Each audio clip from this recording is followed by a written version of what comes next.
Hi friends, host Eric here, host of Talking with Trans People.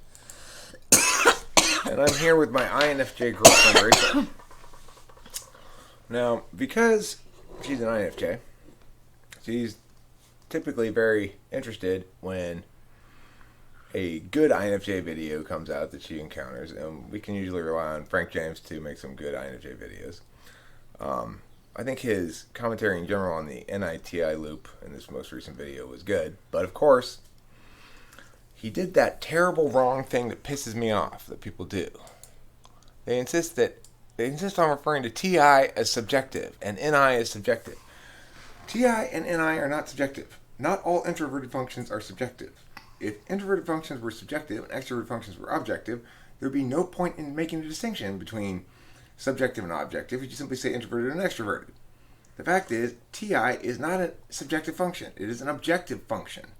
Something is objectively valid or invalid, and everybody can agree upon that. TI is what is communicably defensible with logic. It is not a subjective function. The subjective deliberation function is FI, which says this is what is in my interest. This is what is valuable to me particularly. NI is not subjective or objective, really. Only the judging functions FI and TI are subjective or objective, technically. But if you're going to call NI objective or subjective, it would be objective, not subjective. The subjective form of knowledge is SI. Okay, so what would you have him say differently? Well, interestingly, oh, Kitty, Meow Pants is getting herself into trouble. He does the thing that is unavoidable when you get it wrong in terms of labeling it objective or subjective, which is in the next breath he talks about it as though it were objective. Because he talks about the logic of it and whether it's defensible and stuff. Yeah, well, those are objective considerations, not subjective ones. That's a mistake I probably would make too. It's just he's thinking, well, okay, look, it's all inside of me, so it must be subjective. Well, all functions are inside of a human being. There are no functions that are outside of a human being. A function may be a way in which one extroverts or puts outside of oneself parts of oneself, either words or actions or whatever, but that doesn't mean the function itself is external to one. And certainly external or internal locus of directionality, in other words, where does it land? Does it land on the external field or an internal field? Is not determinant of the question of objectivity or subjectivity. Now, that notwithstanding, I will say his basic observations about how the NITI loop plays out for INFJs are consistent with my and Rachel's experience. Yeah. In fact, I find myself often saying things to her like what he says here in this video, which is basically you got to look at what's right in front of you. Yeah. So to sort of explain the TI-NI loop from my perspective and our perspective, I'd say it arises when Rachel looks at universals that might be linked to us, that might be determinate in a negative way. Mm-hmm. Like, for example, she'll read something about the mirage personality type, or personality, interpersonal thing. What's it called? Compatibility? Relationship. Socionics relations. Yeah. You know, in socionics relations, INFJ and ENFP are mirage relations. And as a consequence, if you read it, you can read articles about how the mirage. Why is it called a mirage? What's illusionary about it? That's right? like always my question. And Rachel's trying to know in advance, basically, that there's some aspect of the way that we inherently match up as a pattern, as sort of pattern compatibility, that she can know whether or not this is the right relationship to be in, or whether it's going to last, or whatever. By using that information that I've gotten about the mirage relationship. So I'm now looking for that stuff. You get it? It's not good. Well, see, an NITI loop then is ignoring basically SI as a consequence, because she has her actual experience day in and day out. Well, do you experience our time together as having some sort of illusionary quality, or as being less real than you want it to be? Do you experience like any of these actual considerations that would be concerning? Actually, the thing is, I think we're actually pretty active as a couple. We do a lot. I think sometimes at the end of the day, I think about what we've done. I'm like, God damn, we've been all over. But I think because ISFJ and INFJ can look similar, and ESTP, ENTP can look similar, we might be mixing it up a little bit sometimes. Like there might be an almost an and it's an expectation. It's an expectation because it's something that you're more like used to or something. Well, okay, I'm not sure where you're going with that, but let me just say that here's the difference between ISFJ and INFJ. Let's say ISFJ and INFJ both wanted to tell me the same thing. They both wanted to say, you should make a video on this topic of NITI loop as well, Eric. You should make a video on meow, meow, meow. Mm-hmm. ISFJ would say to me, you should make a video on meow. INFJ will say to me, will you watch this video by Frank James with me? Knowing probably that once I watch it, I'll just be unable to stop myself. I'll have to make a video in response to it because he'll say something that I'll say is wrong. And then, it's like, so the question is, Right. Is TI objective or subjective? Well, the answer to that question is, can one of us be right and one of us be wrong on this issue? Or is it possible for us both to be right? The answer is no, it's not possible for us both to be right. I'm saying TI is objective. He's saying it's subjective. He is wrong about that. The reason is because we're both using TI to evaluate the question. And we can see that there are lots of inconsistencies with the idea that it's subjective, that it's all up to, its beauty is in the eye of the beholder. Validity is not in the eye of the beholder.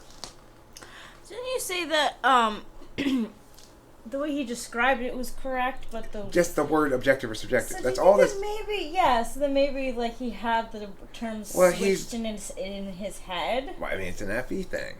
He's prioritizing FE over TI. The general consensus amongst so-called big name people in MBTI is that, especially Jung called NI subjective, called TI subjective, but he was wrong. But the thing is, it's... Oh, yeah. So in that sense, on an FE level, it's more defensible to say it's subjective. Oh, okay. On a TI level, it's more defensible to say it's objective. Yeah. So, Well, and he could have known that, but, like, the definition... I feel like sometimes when I get tongue-tied, I also get tongue-tied in my head. So I could be talking about... I don't think he wants to fight out the objectivity-subjectivity issue. Probably in future videos, he simply won't address the objectivity-subjectivity issue at all. Well, if he watches this video.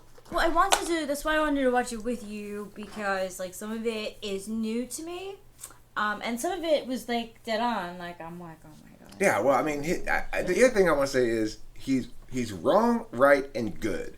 So yeah. The nice thing about Frank James is I like the overall proactive morality of the thing. Me too. He's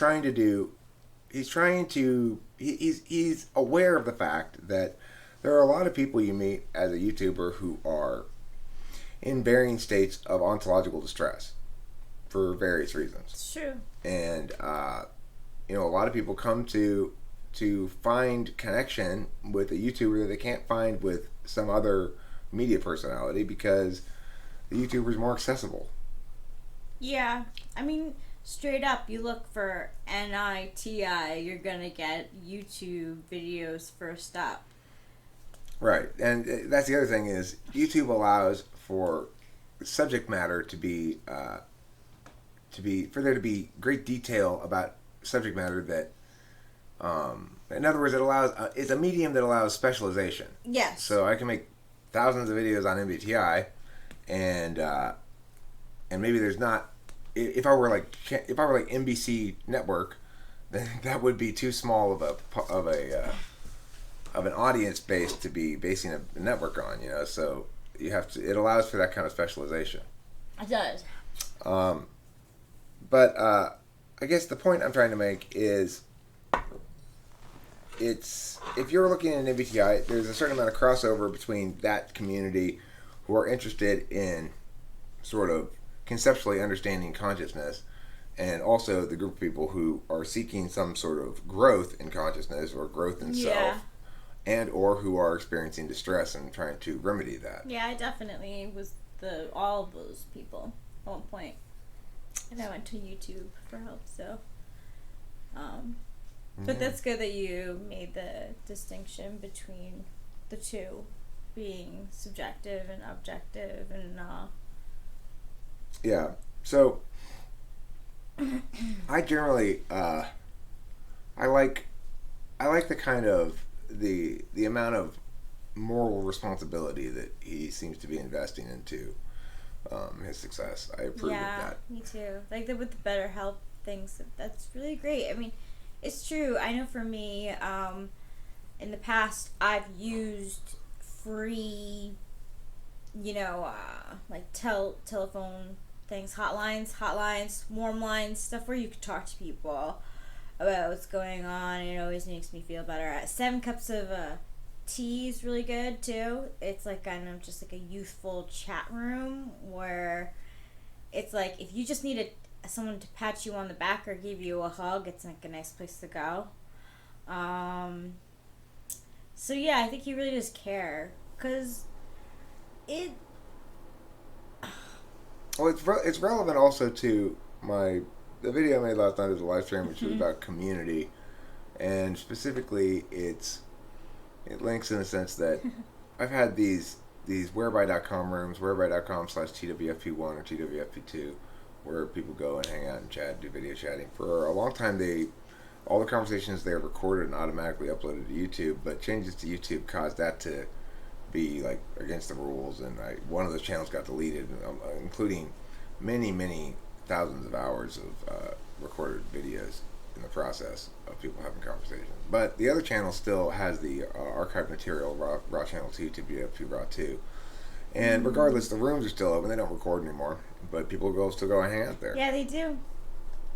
And all that stuff sorted out. So yeah, there'd been some dramas associated with basically somebody hijacking my rooms, but all that's straightened out. And yeah, even here the live streams, I think of as community. When he was talking about the importance of community, when you were saying it's important for there to be like a sense of community for an INFJ, like I think of the live streams as community. I really do. Me too. And in fact, that's my primary interface. That's my primary experience with the community. And for the last stretch of time now, since they made live streaming really easy, I started live streaming a lot more. That's been my primary interface with the community, is in the live streams, where my primary general directionality in those streams is reading and answering what people say in the chat. Now, for somebody like Frank James, who's got he couldn't possibly read all those chats. It's gotten so big. It's huge, What was it? I remember being in there in one of his chats, and it was like 832 people or something. That's crazy. Yeah, he even says that he apologizes. He's like, guys, I'm gonna read what I can. There's just too much, I can't get to it all. Yeah. Well, I mean, it's a great problem to have, right? That's when super chats become makes sense for people to super chat, because their super chats are going to get read, Yeah. I think that probably the most I ever had in a live stream was 60 to 80, somewhere in there. Yeah, I was going to say 70 something. I remember, Yeah, that's probably the most I've ever had, which is quite a few. And I remember when... That's a lot. I've gotten up to 60 on a few occasions in the 60s, and stuff moves pretty quick at that point. The chat's moving pretty quick. We should see if we have like a Tarot Speaks, like dollar reads. Hey, we should do that. Yeah, I mean, it'd be fun. It would be fun. People would value their tarot reading more if they paid for it. Yeah. Actually, I think they do value their There's a movie, I think, that begins with a lady from Sex and the City who's selling like therapy or something to children for like a nickel a piece. And she explains that the reason she makes the kids pay for it is because then they value it more. Oh my God, what is that? Do you know what I'm talking about? Yes!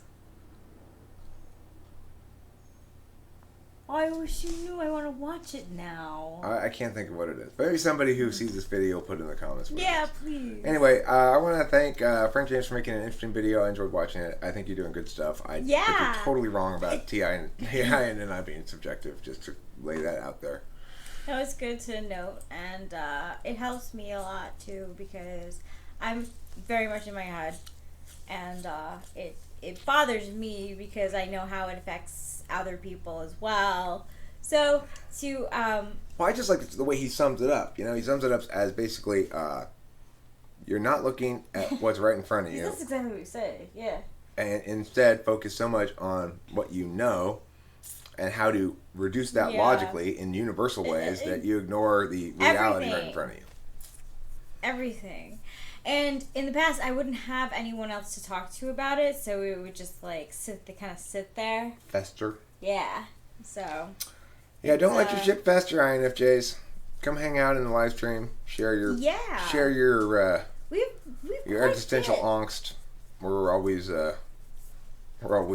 always make quips about it if nothing else. Yeah, and I'll be there too. Yeah. Just to do weird stuff. Oh, I mean, to be the one who recognizes when somebody's actually reaching out in pain and not just, and I shouldn't just make jokes about it, you know. Somebody's got to be the soul of the thing. Yeah, I'll take it. All right, thanks for watching. Don't forget to eat plenty of cheese. The end.